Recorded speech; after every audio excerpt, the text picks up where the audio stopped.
You wake up. It's 2 in the morning. The air in the barracks in East Anglia is heavy with the smell of damp wool, sweat, and cheap tobacco. Your role in the 100th Bomb Group of the 8th Air Force has exactly 4 hours left to live. You don't know that yet. You're a tail gunner on a B-17G Flying Fortress. You're 19 years old. In a few hours, you will be locked inside a freezing plexiglass bubble at the very back of a 30-ton bomber, 25,000 feet above enemy territory. You will be completely alone, facing backward, watching the rest of the world fly away from you. And today, you are going to Berlin. You force yourself out of the cot. The briefing room is silent. Men are drinking coffee that tastes like battery acid. The commanding officer pulls the curtain back from the map, and a collective groan ripples through the room. The red yarn stretches all the way across the English Channel, deep into the black heart of the Third Reich. Target, Big B, the capital, the most heavily defended airspace on the planet Earth. You start layering up. At altitude, the temperature will drop to 60 degrees below zero. You pull on the thick fleece-lined leather, the heavy boots, the electrically heated blue suit. If the heating element in that suit shorts out, and it often does, you will freeze to death before a German bullet even touches you. You grab your parachute harness, but you know the grim reality.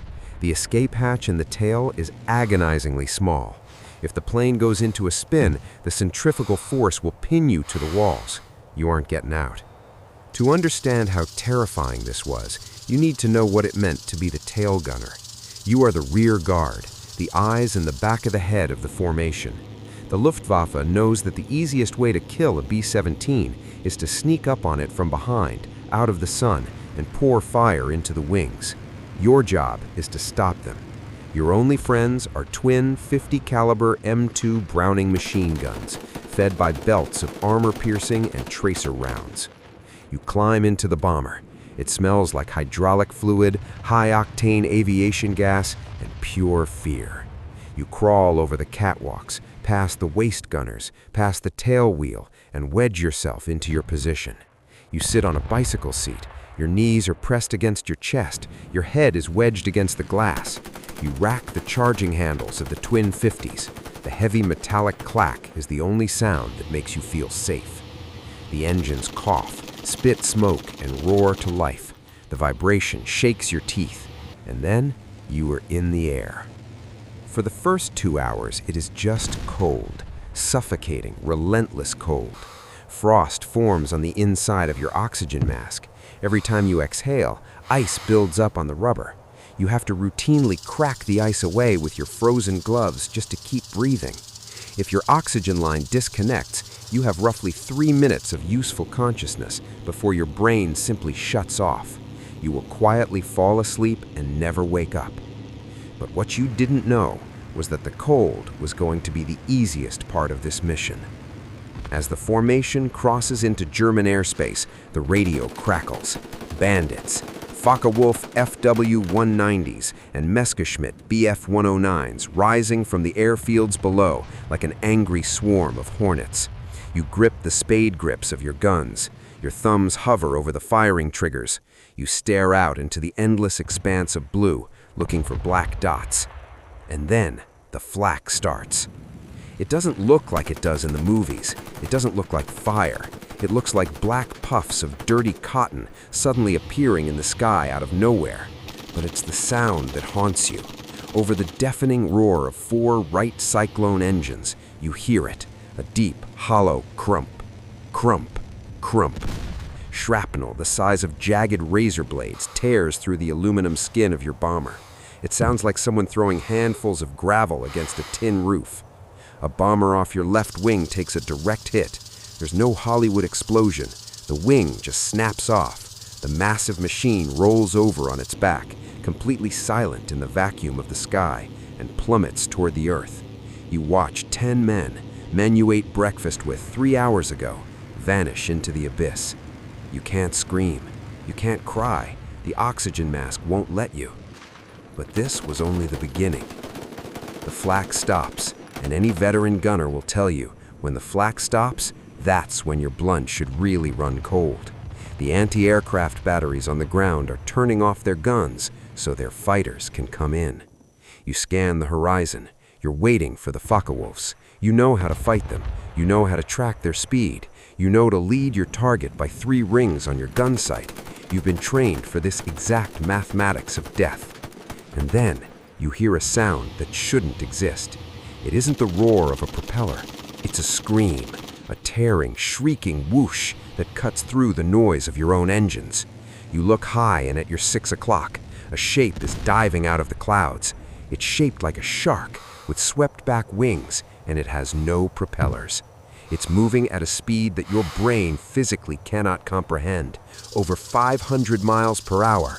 It's the Messerschmitt Me-262 Schwalbe, the world's first operational jet fighter, and it is coming straight at you. You swing your turret, you try to get the sights on it, but the mechanics of your gun mount were designed to track planes moving at 300 miles an hour. The jet is closing the distance so fast, the math is completely broken. Before you can even squeeze the triggers, the nose of the jet erupts in brilliant flashes of light. He isn't firing bullets, he is firing 30mm Mk-108 Meningos shells, mine shells. They don't just punch holes, they detonate on impact. A single shell can rip a hole the size of a dinner table in the fuselage of a bomber. The jet flashes past your tail so fast, it leaves a blur. The turbulence from its wake physically violently shakes your B-17. You look to the right. The bomber flying in the slot position just took 3 hits from those 30mm cannons. The tail section of the Fortress simply disintegrates. It vanishes into a cloud of confetti-like aluminum. The rear gunner falls out into the freezing air, tumbling without a parachute. If you're still watching, what comes next will change how you view the end of the war. Because right there, in that exact moment, the tide of human history shifted. You are looking at the future of warfare, and you are realizing that you, your guns, and your mighty bomber are completely, hopelessly obsolete. The radio is screaming. Waist gunners are panicking. The pilots are desperately trying to hold the formation tight. Another jet makes a pass. This time, you don't even try to aim. You just hold down the triggers. The twin M2 Brownings violently shake your entire body. The smell of burning cordite instantly fills your tiny glass bubble. Thick white smoke pours from the breeches. The empty brass casings rain down onto the floor, hundreds of them, burying your boots in hot metal. You are pouring a solid wall of armor-piercing incendiary rounds into the empty sky, praying the jet flies into it. The Schwalbe streaks through your tracer fire. You hear the horrifying clatter of a few of your rounds striking its armored belly, but it doesn't even flinch. It pulls up into a steep vertical climb, and a climb no propeller plane could ever achieve, and vanishes back into the sun. None of you knew it yet, but the German pilots were just as terrified.